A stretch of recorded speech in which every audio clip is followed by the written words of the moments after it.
అనగా తీతుకు రాసిన పత్రిక 2:13 అనగా మహాదేవుడును మన రక్షకుడునైన యేసుక్రీస్తు. చాలు. యేసుక్రీస్తు వారిని దేవుడిగా సూచించేటువంటి క్రొత్త నిబంధనలు కొన్ని రిఫరెన్స్లని మనం ధ్యానం చేస్తున్నాం. ఈ రోజున చాలామంది అపార్థం చేసుకునేటువంటి వాక్యాలలో ఇది ఒకటి. మనకు చూడగానే ఏమనిపిస్తుందంటే మహాదేవుడును మన రక్షకుడునైన యేసుక్రీస్తు. కాబట్టి యేసుక్రీస్తు వారే మహాదేవుడు అనేటువంటి ఈ వచనాన్ని తీసుకుని చాలామంది యేసుక్రీస్తు వారు కూడా దేవుడే అనేటువంటి ప్రసంగాలు, పాటలు మనం వింటాం. చిన్నప్పటి నుంచి మనం విన్న పాటలు చాలా మీకు చెప్తే చాలానే ఉంటాయి. తరతరాలలో, యుగ యుగాలలో, జగ జగాలలో దేవుడు దేవుడు యేసే దేవుడు. అందరికి వచ్చిన పాట. యేసే దేవుడు. భూమిని పుట్టింపక మునుపు నరునికి రూపం లేనప్పుడు దేవుడు. విన్నారుగా, తెలుసుగా ఈ పాట. యేసే దేవుడు. సృష్టి పుట్టక ముందే యేసే దేవుడు, ఇక వేరే దేవుడు. యేసే దేవుడు, యేసే దేవుడు అనేది మనం ఎలాంటి పాటలు చాలని మనం వింటామండి. 100వ కీర్తన 3వ వాక్యాన్ని ఒకసారి మనం చూద్దాం. యెహోవాయే దేవుడని తెలుసుకొనుడి. యెహోవాయే దేవుడు, యెహోవాయే దేవుడు. బైబిల్ ఏం చెప్తుంది అంటే యెహోవాయే దేవుడు అని చెప్తుంది. కానీ మన వాళ్ళు పాటల్లో ఏముందంటే దేవుడు దేవుడు యేసే దేవుడు అని మనం వింటాం. కానీ బైబిల్ ఏం చెప్తుంది? యెహోవాయే దేవుడని. అంటే ఆయన తప్ప మరొక దేవుడు లేడనేది మనందరికీ తెలిసినటువంటి విషయం. ఇలాంటి పాటలు చాలానే ఉంటాయి.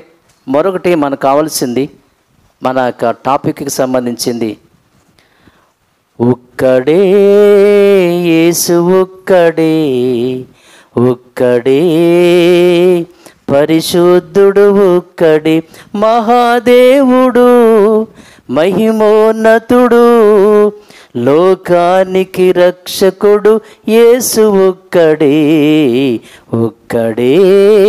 విన్నారా పాట?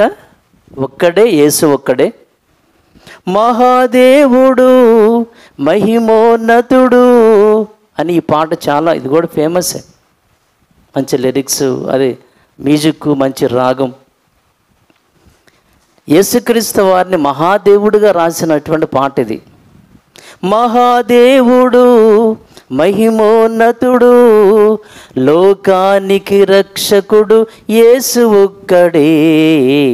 అంటే ఆయన ఒక్కడే మహాదేవుడు.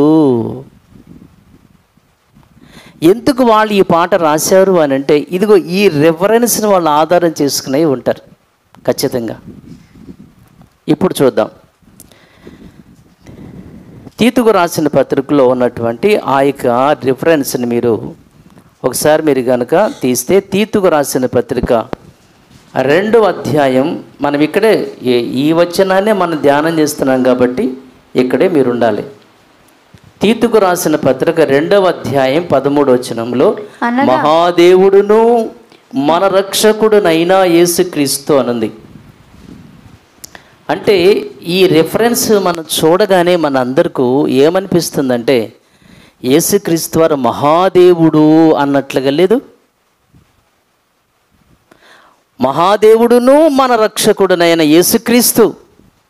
కాబట్టి ఇంకే యేసుక్రీస్తు వారు మహాదేవుడయ్యా అంటే జనాలు ఇక ఈ రోజున యేసుక్రీస్తు వారిని దేవుడిగా చూపించేటువంటి రిఫరెన్స్లలో ఇది ఒకటి ప్రధానమైంది.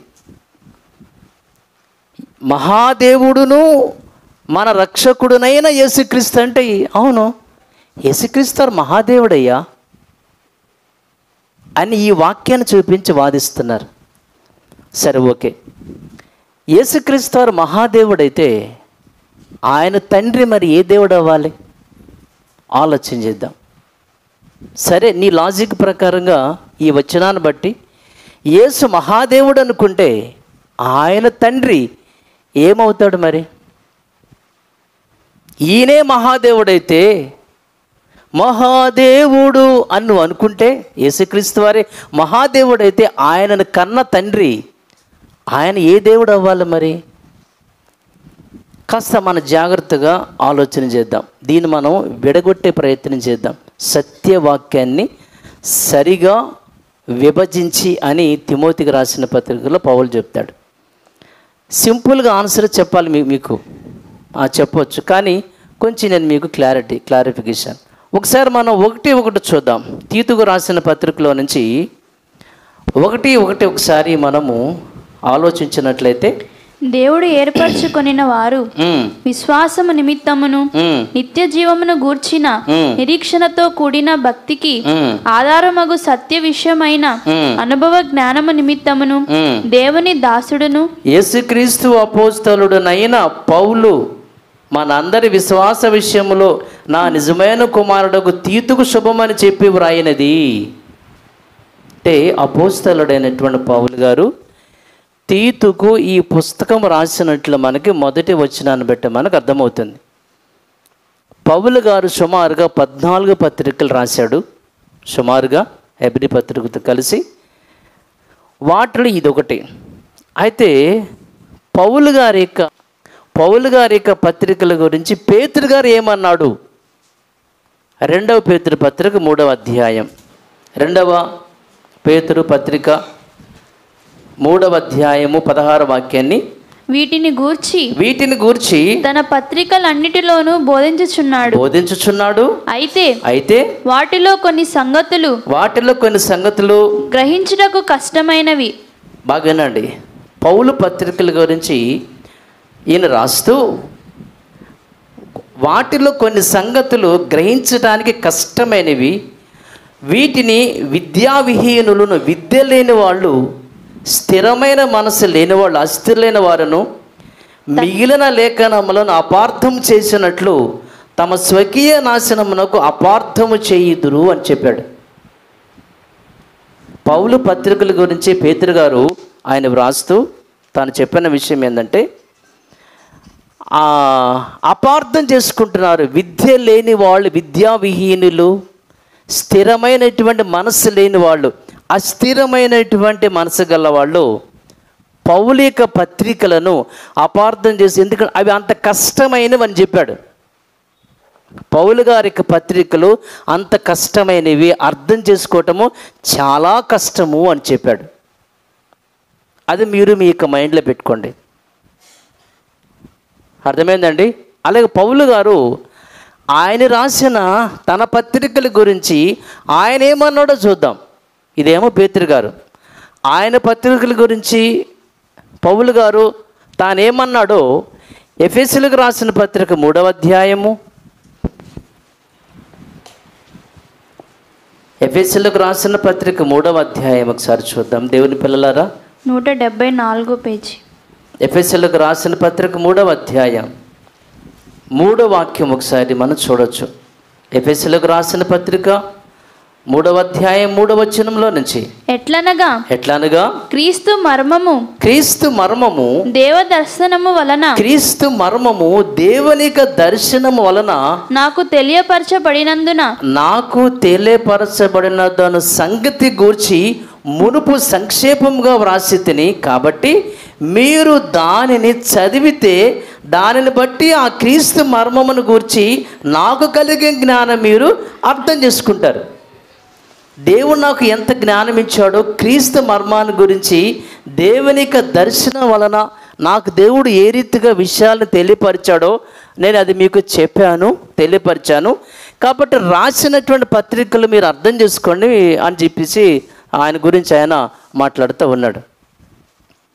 టోటల్గా ఆయన యొక్క రచనా శైలి, ఆయన చెప్పేటువంటి ప్రసంగాలు, ఆయన రాసేటువంటి ఉత్తరాలు చాలా డిఫరెంట్గా ఉంటాయి. పౌలు గారు ఎక్కడ వాక్యం చెప్పినా, ఎక్కడ ప్రసంగం చేసినా, ఎన్ని పుస్తకాలు రాసినా ఆయన దేవుని మాటలు చెప్పినప్పుడు ఎలా చెప్తాడంటే, అపోస్తలులు 28వ అధ్యాయము 23 వాక్యం ఒకసారి మనం విందాం. అపోస్తలులో నుంచి 28వ అధ్యాయము 23 చూద్దాం. అతనికి ఒక దినము నియమించి అతని బసలోనికి అతని యొద్దకు అనేకులు వచ్చిరి. పౌలు దగ్గరికి, ఆయన ఉన్న స్థలానికి చాలామంది వచ్చారంట. ఏమండి, పౌలు దగ్గరికి చాలామంది వచ్చారు. ఉదయం నుండి సాయంకాలం వరకు పౌలు గారు దేవుని రాజ్యమును గూర్చి పూర్తిగా సాక్ష్యం ఇచ్చుచు, మోషే ధర్మశాస్త్రంలో నుండి ప్రవక్తలలో నుండి సంగతులు ఎత్తి యేసుని గురించి వివరంగా బోధించుచు వారిని ఒప్పించుచుండాను అనుంది. అంటే పౌలు గారి యొక్క ప్రసంగము ఎలా ఉంటుందనంటే, మోషే యొక్క ధర్మశాస్త్రంలో నుండి ప్రవక్తలలో నుండి సంగతులు ఎత్తి మాట్లాడతాడు. శ్రద్ధగా వినాలి ఈ మాటలు మీరు, వెరీ వెరీ ఇంపార్టెంట్. పౌలు గారు ప్రసంగం చేశారంటే, అబ్బాయి అసలు మోషే ధర్మశాస్త్రంలో ఏముందంటే, అసలు ప్రవక్తల గ్రంథాలలో మరి ఏముందంటే అని, ఈ మోషే రాసిన ధర్మశాస్త్రములు ఏముందో, ప్రవక్తల గ్రంథాలలో మరి ఏముందో ఇవన్నీ ఎత్తిపెట్టి బోధించేవాడు. అక్కడ అలా ఉంది అని ఇట్లా వాటిని ఎత్తిపెట్టి పౌలు గారు బోధిస్తూ వచ్చేవాడు. 26వ అధ్యాయం ఇదే పుస్తకంలో నుంచి 26వ అధ్యాయం 23 వాక్యాన్ని మనం చూద్దాం. ప్రవక్తలను, బాగా వినాలి, ప్రవక్తలను మోషేయు ముందుగా చెప్పినవి కాక మరి ఏమీ అసలు నేను మరి ఏమీ చెప్పక అల్పులకును ఘనులకును సాక్ష్యం ఇచ్చుచుంటిని. తనకి పత్రికల వివరణ, తన రాసేటువంటి రచన శైలి ఎలా ఉంటుందో మీరు విన్నారు. ఇక్కడ ఏమన్నాడంటే, ప్రవక్తలను మోషేయు ముందుగా చెప్పినవి కాకుండా మరి ఏమీ చెప్పక. నా మాటలు మీకు అర్థం అవ్వాలి. మోషే ఏమంటున్నాడంటే, ప్రవక్తలను మోషే ముందుగా ఏం చెప్పారు, ప్రవక్తలు ఏం చెప్పారు, మోషే ధర్మశాస్త్రంలో ఆయన ఏం చెప్పాడు, అవి కాకుండా నేను ఏం చెప్పట్లా.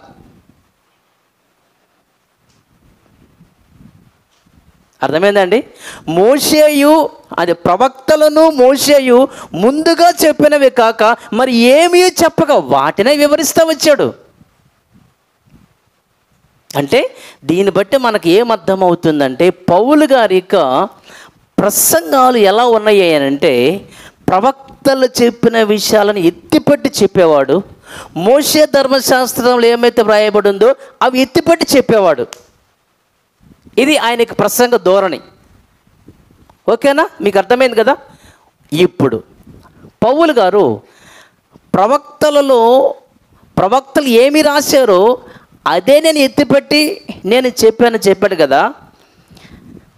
ప్రవక్తలు ఏం చెప్తే ఈయన రాశాడు. దేవుని గురించి ముందుగా చూద్దాం మనం. ఆయన ఏమన్నారంటే, ప్రవక్తలను మోషేయు ముందుగా చెప్పినవి కాక మరి ఏమీ చెప్పక. దేవుని గురించి ప్రవక్తలు ఏం చెప్పారో ముందుగా విన్నాము. ఆ తర్వాత మోషే ధర్మశాస్త్రంలో మోషే ఏం చెప్పాడో వింటే మనకి తీతు 2:13 ఈజీగా అర్థమైపోయింది. అర్థమైందండి? తీతు పత్రిక రాసింది పౌలు గారు. ఆయన పత్రికలు కష్టం. ఆయన ప్రవక్తలు చెప్పినవి, మోషే చెప్పిన ధర్మశాస్త్రంలోనివే ఎత్తి చెప్పాడు. ఇంతకు దేవుడి గురించి వాళ్ళు ఏం చెప్పారు, ప్రవక్తలు ఏం చెప్పారంటే ప్రవక్తల పుస్తకాలోనికి మనం వెళ్ళాలి ఇప్పుడు. ఓకేనండి? ప్రవక్తల పుస్తకాల్లోనికి వెళ్దాం ఇప్పుడు మనం అందరం కలిసి. ముందుగా దానియేలు గ్రంథం,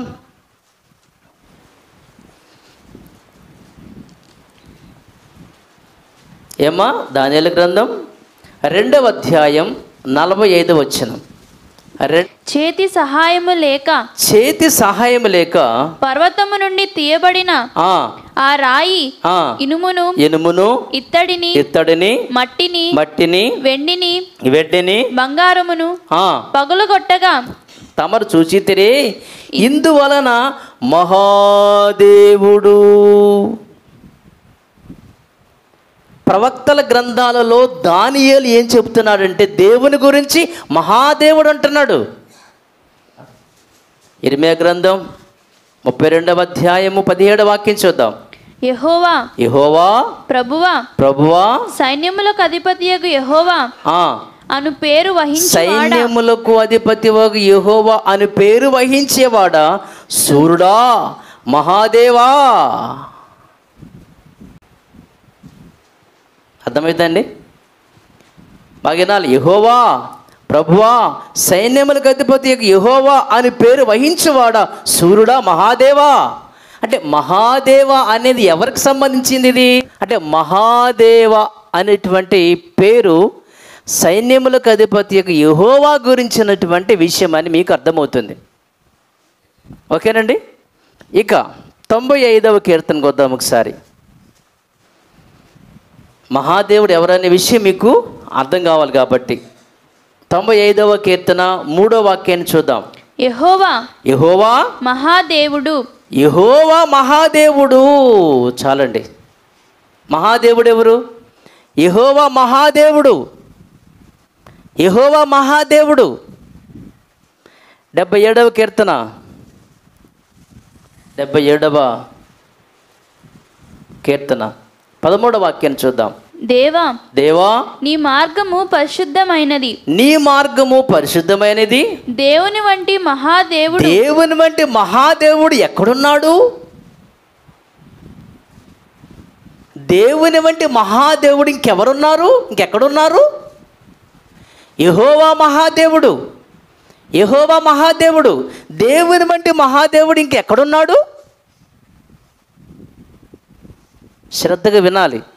తీతు 2:13 మనం ధ్యానం చేస్తున్నాం.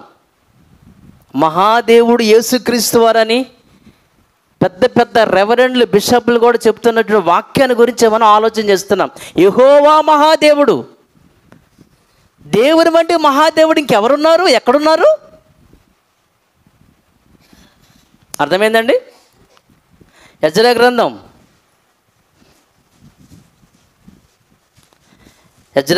5వ అధ్యాయం 8 చూద్దాం. రాజువైన తమకు తెలియవలసినది ఏమనగా మేము యూదా ప్రదేశంలోనికి వెళ్ళితిమి. అక్కడ మహాదేవుని యొక్క మందిరము ఉన్నది.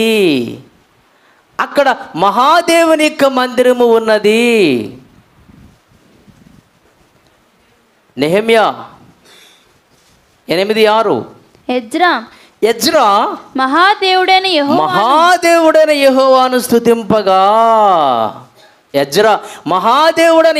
స్తుతింపగా అంటే ఈ ప్రవక్తల గ్రంథాలలో దేవుని గురించి ఏమని వ్రాయబడి ఉందంటే యెహోవా మహాదేవుడు. ఓకేనండి. ఇప్పుడు మోషే రాసిన ధర్మశాస్త్ర గ్రంథములు కూడా మనం చూడాలి. ఎందుకని? పౌలు గారు ప్రవక్తల గ్రంథాలలో ఉన్న విషయాలని, ధర్మశాస్త్రంలో ఉన్న విషయాలు ఎత్తిపెట్టి రాశాడు కదా. ప్రవక్తల గ్రంథాలలో మనకి కన్ఫామ్ అయింది మహాదేవుడు ఎవరో. ధర్మశాస్త్రంలో చూద్దాం. ద్వితీయోపదేశ కాండంలో నుంచి 7వ అధ్యాయం 21వ వాక్యాన్ని చూద్దాం. 7:21 వారిని చూచి జడియవద్దు, నీ దేవుడైన యెహోవా నీ మధ్యనున్నాడు. ఆయన భయంకరుడైన మహాదేవుడు. ఎవరు? నీ దేవుడైన యెహోవా నీ మధ్య ఉన్నాడు. ఆయన భయంకరుడైన మహాదేవుడు.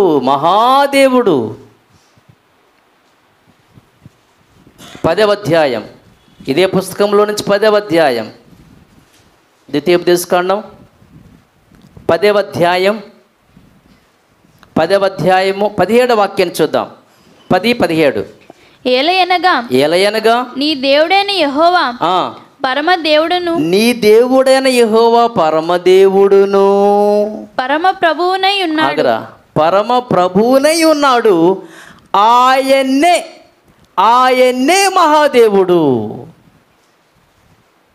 యెహోవాని గురించిన మాట ఏంటంటే ఆయన్నే మహాదేవుడు. అంటే అర్థం ఏంటి? ఇంకొక లేడని అర్థం. ఆంధ్ర రాష్ట్రానికి ముఖ్యమంత్రి జగనే, ఇంకొకరు లేరు ప్రజెంట్. నెక్స్ట్ ఇయర్ తేలిదేవర్ అనేది. తెలంగాణ రాష్ట్రానికి రేవంత్ రెడ్డి సీఎం. భారతదేశానికి మోడీయే ప్రధానమంత్రి. అంటే ఇంకొకరు లేడని. మోడీనే ప్రధానమంత్రి భారతదేశానికి. ఆయన్నే యెహోవా ఏ మహాదేవుడు. అంటే అర్థం ఏంటి? మీకు అర్థమవుతుందా? నా ప్రసంగం మీకు అర్థమవుతుందా? ఇంకోసారి, ఏలయనగా నీ దేవుడని యెహోవా పరమదేవుడును పరమ ప్రభువునై ఉన్నాడు. ఆయన్నే మహాదేవుడు. అంటే ఇంకొకటి లేడని అర్థం. ఏమండి, యేసురాజు సంఘానికి రాజుబాబే పాస్టర్ అంటే ఇంకొకరు లేరని అర్థం. యెహోవా ఏ మహాదేవుడు అంటే ఇంకొక మహాదేవుడు లేడు. Is it clear? పౌలు గారి పత్రికలో ఆయన చెప్పిన విషయం, నేను ప్రవక్తల గ్రంథాలలో రాసిన విషయాలు, ధర్మశాస్త్ర గ్రంథంలో రాసిన విషయాలని ఎత్తిపెట్టి రాశానన్నవాడు తీతు పత్రికలో యేసుక్రీస్తు వారిని మహాదేవుడు అని రాస్తాడా? ఇప్పుడు ఆడికి వెళదాం మళ్ళీ. తీతు 2వ అధ్యాయము 13. ఇప్పటి వరకు మీరు విన్నటువంటి ప్రవక్తల గ్రంథాలలో కానీ ధర్మశాస్త్రంలో కానీ దేవుని గురించి రాయబడ్డ యెహోవాయే మహాదేవుడు, యెహోవా మహాదేవుడు, ఆయన్నే మహాదేవుడు, మరొకరు లేరు. మరి అలాంటిది ఇక్కడ అనగా మహాదేవుడును మన రక్షకుడున యేసుక్రీస్తు అని ఎందుకు రాస్తాడు ఆయన? అక్కడే మనం చాలా జాగ్రత్తగా ఆలోచించాలి. అర్థమైందండి? ఇక్కడ మహాదేవుడును అలాగే మన రక్షకుడునైన యేసుక్రీస్తు రెండు కలపకూడదు. ఇక్కడే మనం కొంచెం జాగ్రత్తగా ఆలోచన చేద్దాం. ఏమండి, నేను మీకు ఇలాంటి రిఫరెన్స్లే నేను మీకు రెండు చెప్తా. ఇప్పుడు మీరు ఇక్కడే ఉండండి. ఎక్కడంటే ఈ వచ్చిన దగ్గరే మీరు ఉండండి. సేమ్ ఇలాంటి రిఫరెన్స్లే నేను మీకు రెండు చూపిస్తా. ఒకటి, 1 తెస్సలోనికీ పత్రిక చూద్దాం. 1 తెస్సలోనికీ పత్రిక అండి, 3వ అధ్యాయము 11వ వాక్యాన్ని చూద్దాం ఒకసారి.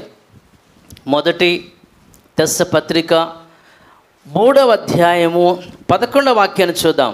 మన తండ్రి అయిన దేవుడును, వినాలి, మన తండ్రి అయిన దేవుడును మన ప్రభు అయిన యేసును.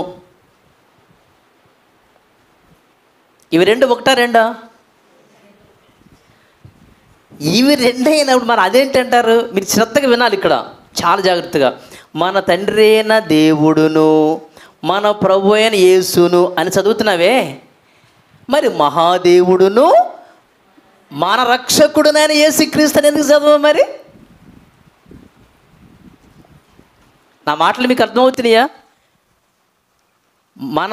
ఇక్కడ మన దేవుడును మన ప్రభు అయిన యేసును, మన తండ్రి అయిన దేవుడును మన ప్రభు అయిన యేసును అంటే రెండు వేరు వేరు పదాలు అని నీకు అర్థమైనప్పుడు అక్కడ రెండు ఒకటని ఎందుకు అనుకుంటున్నారు మీరు? మహాదేవుడును మన ప్రభు అయిన యేసుక్రీస్తు. నా మాటలు మీకు అర్థమవుతున్నాయా? సో ఇలాంటి రెఫరెన్స్ ఇంకోటి చెప్తానండి మీకు. ప్రకటన గ్రంథంలో నుంచి చూద్దాం, 21వ అధ్యాయము. చాలా జాగ్రత్తగా మనము రెఫరెన్స్లు మనము ఆలోచన చేస్తే, విభజిస్తే మనకు అర్థమవుతుంది, విభజించకపోతే అర్థం కాదు. ఓకేమా? 240వ పేజీ. ప్రకటన గ్రంథంలో నుంచి 21వ అధ్యాయము 22వ వాక్యాన్ని చూద్దాం. దానిలో ఏ దేవాలయమును నాకు కనబడలేదని చెప్పి ఫుల్ స్టాప్. వినండి, ఎక్కడి నుంచి? సర్వాధికారి అయిన దేవుడగు ప్రభువును గొర్రె పిల్లయు. ఇంకొకసారి, సర్వాధికారి అయిన దేవుడగు ప్రభువును గొర్రె పిల్లయు. ఇవి రెండు పదాలు ఒకే పదమా? సరిగ్గా చెప్పండి. కానీ ఇక్కడే సర్వాధికారి అయిన దేవుడగు ప్రభువును గొర్రె పిల్లయు, మహాదేవుడును మన ప్రభు అయిన యేసు. కొంచెం మైండ్ పెడితే మనకి ఈజీగా అర్థమవుతుంది. సర్వాధికారి అయిన దేవుడగు ప్రభువును గొర్రె పిల్లయు అంటే రెండు విడిగా ఎలా చదువుతున్నావు నువ్వు? సర్వాధికారి అయిన ప్రభువును గొర్రె పిల్లయు, సర్వాధికారి అయిన ప్రభువును గొర్రె పిల్లయు కదా. ఇప్పుడు ఇలాగే దాన్ని చదవండి. తీతు 2వ అధ్యాయము 13 సేమ్ ఇలాగే దాన్ని కూడా మీరు చదవండి, మీకు ఈజీగా అర్థమైంది. అనగా మహాదేవుడును మన రక్షకుడునైన యేసుక్రీస్తు. అది విషయం. ఇంత సింపుల్ అనిపించింది మనకి. సర్వాధికారి దేవుడు నాకు ప్రభువును గొర్రె పిల్లయు అని ఎలా చదువుతున్నాం మనము? మన తండ్రి యొక్క దేవుడును యేసుక్రీస్తు అని అక్కడ మనం చూసాం కదండి. సేమ్ అంతే, ఇక్కడ ఏమి తేడా లేదు. మహాదేవుడు ఎవరయ్యా అని అంటే ఆయన పరలోకమందున్న తండ్రే, ఆయనే మహాదేవుడు. ఆయన గురించే పౌలు మాట్లాడుతూ అనగా మహాదేవుడును ఆయన అక్కడ కామ, యాక్చువల్గా కామ ఉంటే మనకి ఇంత ప్రాబ్లం ఉండేది కదా అసలు మనకి.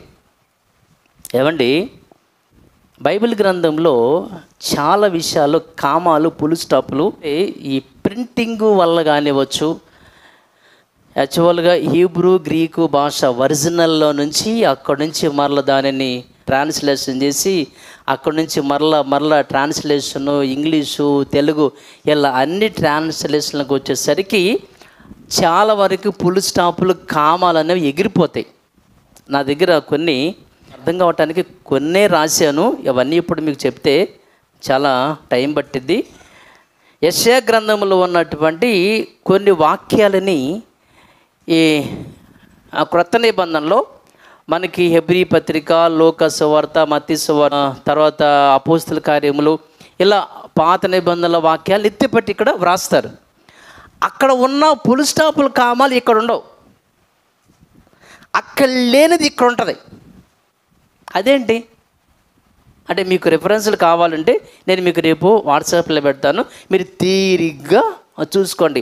పాత నిబంధనలో ఉన్నటువంటి పులు స్టాపులు కామాలు అవే రెఫరెన్స్ లేపి క్రొత్త నిబంధనలు పెడితే పులు స్టాపులు కాపాలు ఉండవు, ఎత్తేస్తారు. అసలు ఆ కొన్ని లేకపోయినా ఇక్కడ పెడతారు, యాడ్ చేస్తారు. అర్థమైందండి? అంటే ఎందుకంటున్నానంటే పులు స్టాపులో కామాలు అక్కడ మహాదేవుడు అనేటువంటి దగ్గర కామా లేదు కాబట్టి రెండు యాడ్ చేయకూడదు. అలా అనుకుంటే ఈ రెండు వాక్యాలు మీరు ఇప్పుడు చూశారు కదండి, వాటికి అసలు కామాలు లేవు. మరి అట్లాంటి బైబిల్ చాలానే ఉంటాయి. ఇప్పుడు ఇంతకుముందు మన వాక్యాన్ని మనం చదివాం కదండి, అపోస్తలులో నుంచి పౌలు గారు గురించిన ఒక మాటని మనం చూసి ముందుకెళ్దాం. అపోస్తలులో నుంచి 26వ అధ్యాయము 23వ వాక్యాన్ని చూద్దాం. ప్రవక్తలను ఏనండి, ప్రవక్తలను మోషేయు. ఆడ కామా ఉందా? బాగినాలి. ప్రవక్తలను మోషేయు అంటే అక్కడ కామా అవసరం లేదు. ప్రవక్తలను మోషేయు అంటే ప్రవక్తలు మోషే ఇద్దరు ఒకటేనా? ప్రవక్తలు వేరు, మోషే వేరు కదా. లోక సువార్త 10వ అధ్యాయం 24 చూద్దాం. లోక 10:24. అనేక మంది ప్రవక్తలను కామా ఉందా? రాజులను. ఏమండి, ప్రవక్తల దగ్గర పక్కన కామా ఉందా? మరి కామా లేదు కాబట్టి ప్రవక్తలు రాజులు ఒకటేనా? ప్రవక్తలు వేరు, రాజులు వేరు కదా. లోక 10:24లో అనేక మంది ప్రవక్తలను, కామా ఉందా? మరి ప్రవక్తలు రాజులు ఒకటేనా? ఒకటి కాదుగా. సో అలాగనే అంటే కామా లేనంత మాత్రాన రెండు ఒకటి కాదు పదాలు. అలాగనని మహాదేవుడును మన రక్షకుడని యేసుక్రీస్తుని అంటే యేసుక్రీస్తే మహాదేవుడని కాదు, మహాదేవుడు ఒక్కడే, ఆయన పరలోకమందున్న తండ్రి. అర్థమైందండి? పరలోకమందున్నటువంటి తండ్రి ఆయన ఒక్కడే మహాదేవుడు, ఆయన ఒక్కడే మహాదేవుడు. సరే, ఇంకా మనకి క్లారిటీగా మనకు అర్థం అవ్వాలని అంటే ఇంగ్లీష్ బైబిల్లోనికి వెళదాం. మరి మనకి కొంచెం దగ్గరలో ఉంది. ఏమండి, ఎవరి దగ్గర అయినా ఇంగ్లీష్ బైబిల్ ఉంటే మీ దగ్గర ఫోన్లో ఇంగ్లీష్ది మరి బైబిల్ ఉంటుంది కదా, ఒకసారి తీసి చదవండి. ఎవరైనా ఇంగ్లీష్ చదువు. తీతు 2:13 బాగా వినాలి.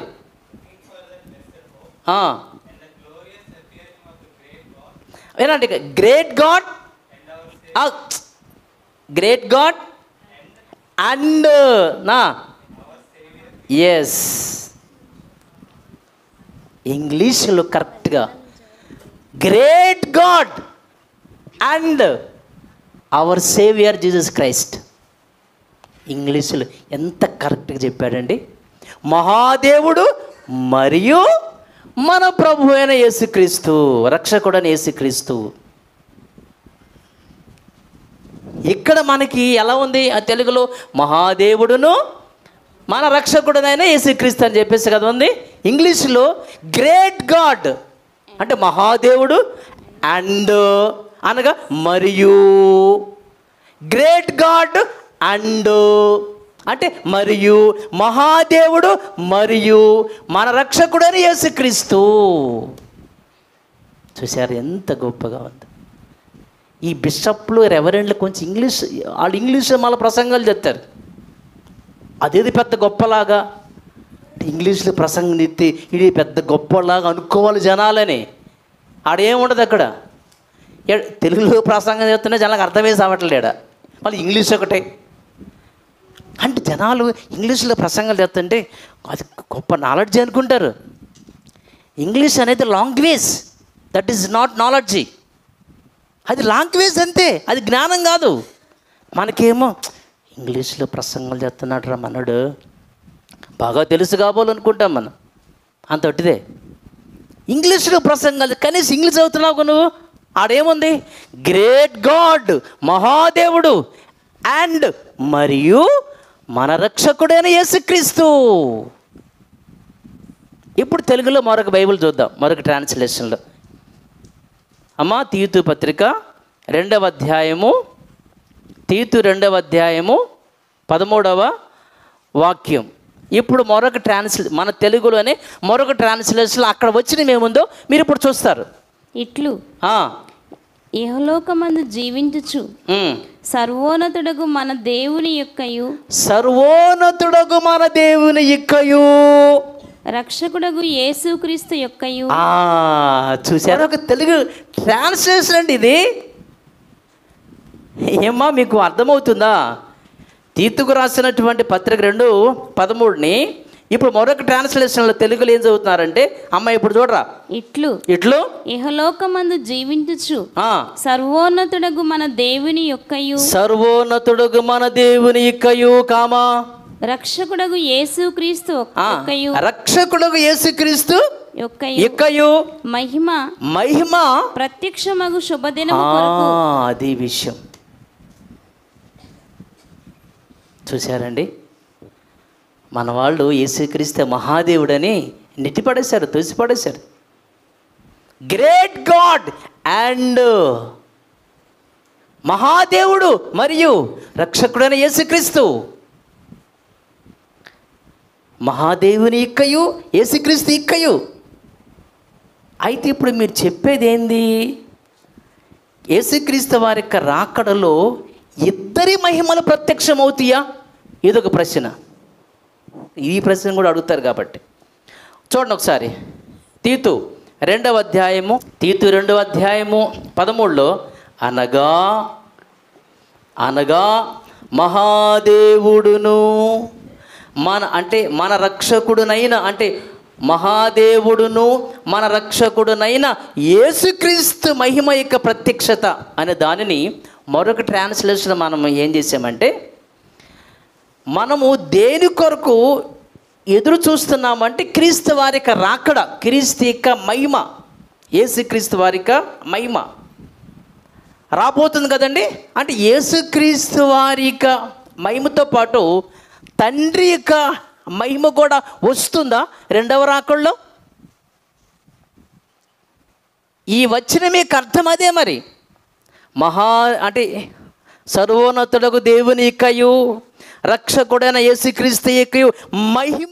దేవుని పిల్లలారా, లూకా రాసినటువంటి సువార్త 9వ అధ్యాయము 26వ వచనంలో, లూకా సువార్త 9వ అధ్యాయము 26వ వచనంలో, నన్ను గూర్చియు నా మాటలను గూర్చియు సిగ్గుపడువాడెవడో వాని గూర్చి మనిషి కుమారుడు తనకును తన తండ్రికిని పరిశుద్ధ దూతలకును కలిగి ఉన్న మహిమతో వచ్చినప్పుడు అనుంది.